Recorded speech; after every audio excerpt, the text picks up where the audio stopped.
এখানে তো আসলে সিরিজের কোনো ব্যাপার না, যেহেতু এটা এইচপি টিম, তাদেরকে নিয়ে আমাদের অনেক ভবিষ্যতে অনেক বড় পরিকল্পনা আছে। যেহেতু আমাদের দুইটা এইচপি টিম এবার বাইরে যাচ্ছে, একটা অস্ট্রেলিয়াতে যাচ্ছে, একটা সাউথ আফ্রিকাতে যাচ্ছে। তো এটা ছেলেদের জন্য একটা বড় অপরচুনিটি।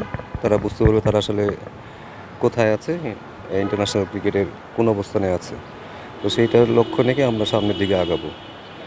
তো আমি মনে করি যে এইচপিতে যারাই খেলতেছে তাদের ভবিষ্যৎ অনেক উজ্জ্বল। তাদেরকে যেন আমরা সঠিকভাবে গড়ে তুলতে পারি, সেটা কালচারাল দিক দিয়ে হোক, তাদের খেলার ব্যাপারে হোক, তাদের ডেভেলপমেন্টের ব্যাপারে। সো যেহেতু এটা ডেভেলপমেন্ট সাইড, তো আমরা চেষ্টা করবো তারা যেন দিনকে দিন উন্নতি করে। ইমার্জিং এই দলটাতে আসলে 30+ এজের কয়েকজন ক্রিকেটার আছে, তাদেরকে নিয়ে আলোচনা হচ্ছে। তাদেরকে আসলে কোন প্ল্যানে এই দলটাকে? দেখুন, এখানে বয়সটা কোনো ফ্যাক্টর না। বয়সের চেয়ে আমার কাছে মনে হয় যে তারা ভবিষ্যতে বাংলাদেশে কী দিতে পারবে না পারবে সেটার উপরে ভিত্তি করে আসলে টিম করা হয়েছে। তো ভবিষ্যতের কথা লক্ষ্য করে এখানে আমরা কখনো এজ ব্যারিয়ার রাখি নাই। কারণ আমাদের দেশে দেখা যায় অনেক ছেলে যারা ন্যাশনাল টিমে ঢুকবে, তাদের আসলে খুব বেশি অপরচুনিটি থাকে না। তো তারা যেন এখানে তাদের পারফরমেন্সটা আবার পুরো মূল্যায়ন করে এবং তারা যেন বেটার ক্রিকেট খেলে ন্যাশনাল টিমকে সার্ভিস দিতে পারে এবং তারা ইন্টারন্যাশনালি অনেক ভালো প্লেয়ার হয়, সেটাই আমাদের লক্ষ্য।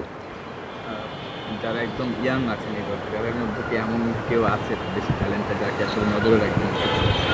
দেখুন, এইচপি মানে হাই পারফরমেন্স মানেই হচ্ছে এখানে যারা ভবিষ্যতে একটা হায়ার কিছু অ্যাচিভ করবে, ওরকম মেন্টালিটি, ওরকম ভিশন নিয়ে ছেলেদেরকে নেওয়া হয়েছে। এখানে আসলে কে ইয়াং, কে কার বয়স বেশি, সেগুলো কোনোটাই লক্ষ্য করা হয় না।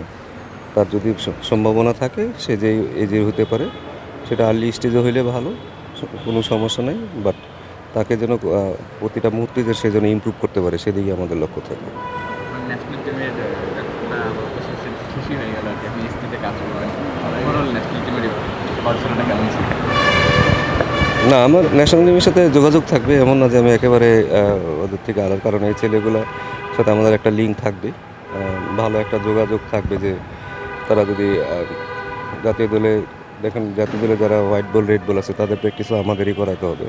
তো আমাদের একটা যোগাযোগ সবসময় থাকবে। আমি কখনো নিজেরে ফিল করি না যে আমি জাতীয় দলের বাইরে আছি। আবারও নিশ্চয়ই তার মানে সুযোগের অপেক্ষা আছে এরকম ব্যাপার? না, না, সুযোগের তো এখানে সুযোগের ব্যাপার না। এখানে যোগাযোগ থাকবে, যেহেতু প্লেয়ার সবাই সবার সাথে আমাদের সবার যোগাযোগ থাকবে। আর এখানে আমি কোচিং করাতে আসছি, কোচিংটাই করানোই আমার মূল দায়িত্ব। এখন আমি কোথায় করতেছি সেটা আমার কাছে খুব বেশি ইম্পর্টেন্ট না।